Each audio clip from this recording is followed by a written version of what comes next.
బ్రిటన్లో మరో బ్రేకింగ్ చూస్తున్నాం. పీసీసీ చీఫ్ మహేష్ మర్కౌడ్ సంచలన వ్యాఖ్యలు చేశారు. కేసీఆర్ దోషి అని కాళేశ్వరం కమిషన్ తేల్చిందని అన్నారు. ఇవాళ జనహిత పాదయాత్రలో భాగంగా సంగారెడ్డిలో ఆయన మాట్లాడారు. తనకు ఇష్టమున్న చోట ప్రాజెక్టు కట్టాలని కేసీఆర్ చెప్పారని ఆరోపించారు. మేడిగట్టలో 2 పిల్లర్లు కుంగాయని అంటున్నారని, ఇది చిన్న విషయమా అని ప్రశ్నించారు. ఇక కార్ రేసులో కూడా కేటీఆర్ అవినీతికి పాల్పడలేదా? ప్రభుత్వ సొమ్ము తిన్నవాళ్ళు కక్కక తప్పదని అన్నారు. కేసీఆర్ కుటుంబం అంటే అబద్ధాల పుట్టని, బీఆర్ చేతకాని తన వల్లే బనకచర్లో ప్రాజెక్టుకు వస్తుందని దుయ్యబట్టారు.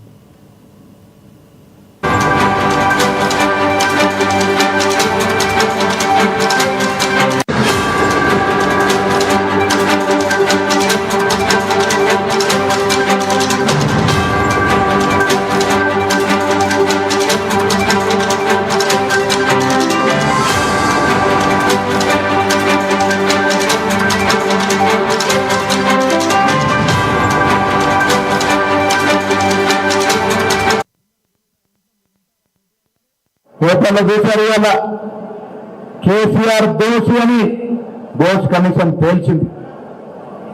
ఎందుకు దోషి? ఎన్నికలకు ముందు మనం పదే పదే చెప్పాం. గొప్పగా చెప్పుకుంటున్న పెద్ద ఆయన కాళేశ్వరం ప్రాజెక్టు. ఏమిటి కాళేశ్వరం ప్రాజెక్టు? ఎందుకు కమిషన్ ఇవ్వాల్సి వచ్చింది? ఇవాళ అన్ని తానా వివరించి లక్షల కోట్ల వృధా చేసి రాష్ట్రానికి నష్టం చేశాడు కేసీఆర్ అని కమిషన్ రిపోర్ట్ ఇచ్చింది. అలా ఇంజనీర్ చెప్పింది, కాంట్రాక్టర్ చెప్పింది, నేను రాష్ట్రానికి అధినేత రారాజుని నా ఇష్టం వచ్చిన నడవాలన్నాడు. కాబట్టి కాళేశ్వరం ప్రాజెక్టు బీటలై కూలిపోయే పరిస్థితి వచ్చింది. ఇంకా సిగ్గు లేకుండా 1 పిల్లలు కూలితే, 2 పిల్లలు కూలితే, 3 పిల్లలు కూలితే ఏంటని అనుకోవాలి. ఒక స్లాబ్ వేసి ఇల్లుకి 1 పిల్లర్ కూలితే ఆ ఇంట్లో మీరు ఉంటారా? కేటీఆర్ గారు, మీరు ఇంటికి 1 పిల్లర్కు బీటలు వాడుతూ మీరు ఉంటారా? మీ పిల్లలు ఉంటారా?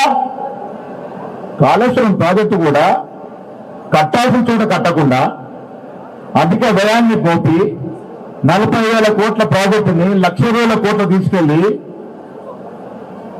కేవలం కమిషన్ల కోసం కాళేశ్వరం ప్రాజెక్టు కట్టి ప్రజాధనమైన 1,20,000 కోట్లు గోదావరి నదిలో పోశారు. దీనికి శిక్ష పడకూడదా? ప్రజలు మనకెందుకు ఓటేశారు? కేసీఆర్ కుటుంబం రాష్ట్రాన్ని దోషిస్తుంది, మామో మీరు వచ్చి కాపాడండి అని మనకు ఓటేస్తే ప్రజల ఆకాంక్ష ఇది. ప్రజాశక్తి తిన్నవాడు ఎవరిని కూడా వదలకూడదు, ప్రజాస్వామ్యం దుర్వినియోగం చేసిన ఎవరిని కూడా వదలకూడదు. అందుకే మనకు అధికారం ఇచ్చారు. ఆ కారణంగానే కమిషన్ వేశాం. నిజాయితీపరమైన కమిషన్ ఇక నివేదిక ఇచ్చింది, కేసీఆర్ ని బోన్లో నిలబెట్టింది. ఇది కాదు, ఫార్ములా యూఎస్ కేసులో తన సుపుత్రుడు కేటీఆర్ గారు ప్రభుత్వ సొమ్మును ప్రైవేట్ బ్యాంక్ అకౌంట్లకి ఎట్లా మారుస్తాడు?